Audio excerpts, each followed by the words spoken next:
कह दे अपने राम से स्वागत है कि मेरे होते हुए चलिए आज लंका में उसकी प्रतीक्षा राजकुमारी सीता नहीं मृत्यु करेगी, परंतु उससे पहले यदि आप हमारे मेरे चैनल पे होते नए हैं तो हुए। प्लीज चैनल को सब्सक्राइब कर लीजिए, जवाब बेल आइकन ना प्रेस हुए। कर दीजिए और एक प्यारा सा लाइक कर दीजिए। आखिर क्या कारण है कि लक्ष्मण जी ने ही मेघनाद को मारा था? मेघनाद लंकापति रावण का सबसे बड़ा पुत्र था और युवराज था। माना जाता है कि रावण बहुत बड़ा विद्वान था। रावण अपने से भी कहीं अधिक गुणवान, पराक्रमी और विद्वान अपने बड़े पुत्र मेघनाद को बनाना चाहता था। धर्म ग्रंथों के अनुसार अपने पुत्र को सबसे ज्यादा शक्तिशाली और अजर अमर बनाने की कामना को लेकर त्रिलोक विजेता रावण ने उसके जन्म के समय सभी देवताओं को एक ही स्थान यानी 11वें स्थान पर मौजूद रहने के लिए कहा था। लेकिन भगवान शनिदेव ने रावण की आज्ञा का पालन नहीं किया और 11वें की जगह वह 12वें घर में जाकर बैठ गए, जिससे मेघनाद अजर अमर नहीं हो सका। एक बार ऋषि अगस्त्य ने भगवान श्री राम के दरबार में कहा था कि रावण के पुत्र मेघनाद को स्वयं राम भी नहीं मार सकते थे, उन्हें तो केवल लक्ष्मण जी ही मार सकते थे। तो आइए जानते हैं कि ऋषि अगस्त्य ने ऐसा क्यों कहा। मेघनाद को केवल लक्ष्मण जी ही क्यों मार सकते थे? मेघनाद बहुत ही प्रबल एवं शक्तिशाली योद्धा था। उसके जन्मोपरांत ही सृष्टि के संपूर्ण मेघों को रोते हुए देखा गया था और एक समान नाद होने लगा था। तत्पश्चात उसका नामकरण मेघनाद हुआ। उसके पास नागपाश रूपी एक ऐसा शस्त्र था जिससे वह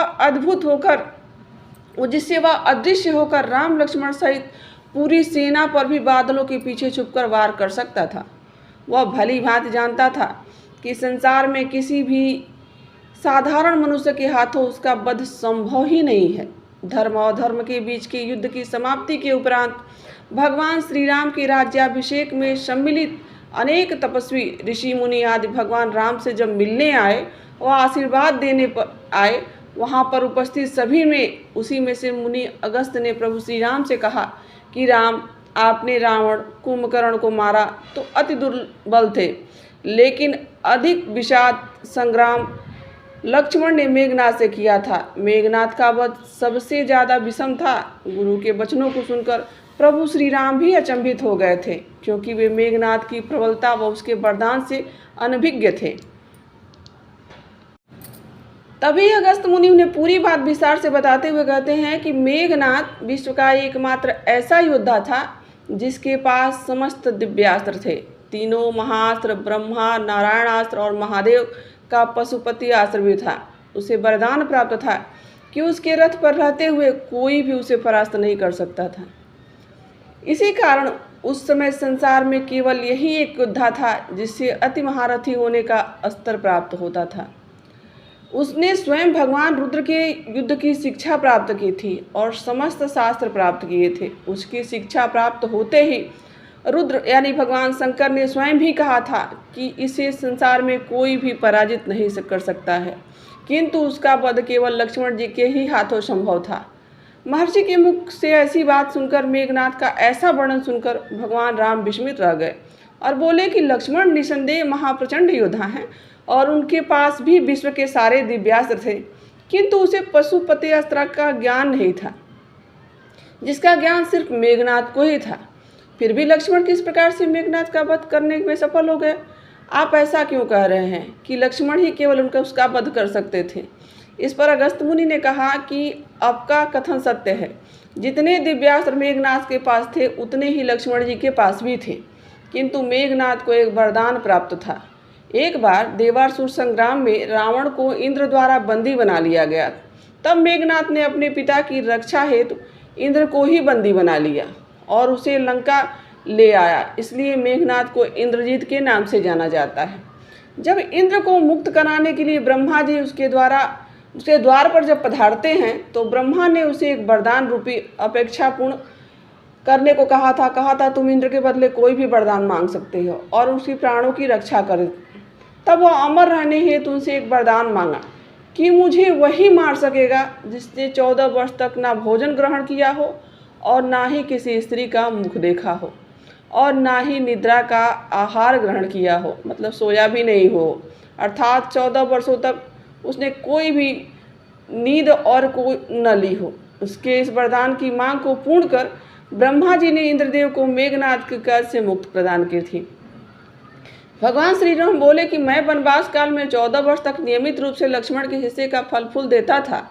उन्होंने कहा कि मैं सीता के साथ एक कुटी में रहता था, बगल की कुटी में लक्ष्मण रहते थे, फिर सीता का मुख भी न देखा हो और 14 वर्ष तक सोए भी न हो, ऐसा कैसे संभव हो सकता है। फिर अगस्त मुनि कहते हैं कि जब अगस्त मुनि सारी बात समझ गए तब मुस्कुराते हैं और कहते हैं प्रभु से तो कुछ छुपा ही नहीं है, भला प्रभु श्री राम को भी तो सब कुछ पता है। दरअसल सभी लोग सिर्फ श्री राम जी का ही गुणगान करते हैं, लेकिन भगवान राम भी जानते थे कि लक्ष्मण के तप और वीरता की चर्चा भी है, अयोध्या के घर घर में हो, और भगवान श्री राम ऐसा चाहते थे कि लक्ष्मण की भी सब जगह प्रशंसा हो, और यही कारण था कि उस समय अगस्त मुनि वहाँ पर पधारे थे। तब अगस्त मुनि ने श्री राम जी से कहा कि क्यों न लक्ष्मण जी से ही यह पूछ लिया जाए कि लक्ष्मण जी वहाँ पर आते हैं। तो भगवान श्री राम ने कहा कि आपसे जो पूछा जाए उसे सच सच कहिएगा। प्रभु ने पूछा कि हम तीनों 14 वर्ष तक एक साथ रहे, फिर तुमने सीता का मुख कैसे नहीं देखा, फल दिए गए फिर भी अनाहारी कैसे रहे और 14 वर्षों तक सोए भी नहीं, यह कैसे हुआ। तब लक्ष्मण जी ने बताया कि भैया, जब हम भाभी को खोजते हुए ऋषिमुख पर्वत पर गए तो सुग्रीव ने हमें उनके आभूषण दिखाए और पहचान करने को कहा था। आपका स्मरण होगा कि मैंने उनके पैरों के आभूषण ही सिर्फ पहचान पाया था, क्योंकि मैंने कभी भी उनके चरणों के ऊपर देखा ही नहीं। 14 वर्ष नहीं सोने के बारे में लक्ष्मण जी कहते हैं कि आप और माता एक कुटिया में सोते थे, मैं रात भर बाहर धनुष पर बाण चढ़ाकर पहरेदारी से खड़ा रहता था। निद्रा देवी ने मेरी आंखों पर पहरा करने की कोशिश की तो मैंने निद्रा को अपने बाणों से बेध दिया था। निद्रा ने हार कर स्वीकार किया कि वह 14 साल तक मुझे स्पर्श भी नहीं करेगी, लेकिन जब श्री राम का अयोध्या में राज्याभिषेक होगा और मैं उनके पीछे सेवक की तरह छत्र के लिए खड़ा रहूँगा, तब वह मुझे घेरेंगी। आपको याद होगा कि राज्याभिषेक के समय मेरे हाथों से छत्र गिरते गिरते रह गया था। लक्ष्मण जी ने आगे बताया कि जब आप जो मुझे फल फूल देते थे, आप उसमें 3 भाग करते थे। एक भाग देकर आप मुझसे कहते थे कि लक्ष्मण फल खा लो। आपने कभी फल खाने को नहीं कहा, फल रख लो आपने ऐसा कहा था। फिर बिना आपकी आज्ञा के मैं उसे कैसे खाता, मैंने उन्हें संभाल कर रख दिया है।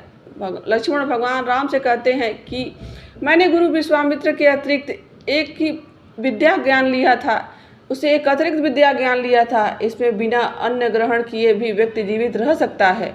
उसी विद्या से मैंने अपने भूख को नियंत्रण कर लिया था और मेघनाद मारा गया। यह सुनते ही प्रभु श्री राम फिर से भाव विभोर हो गए और उन्होंने उठकर लक्ष्मण जी को गले लगा लिया।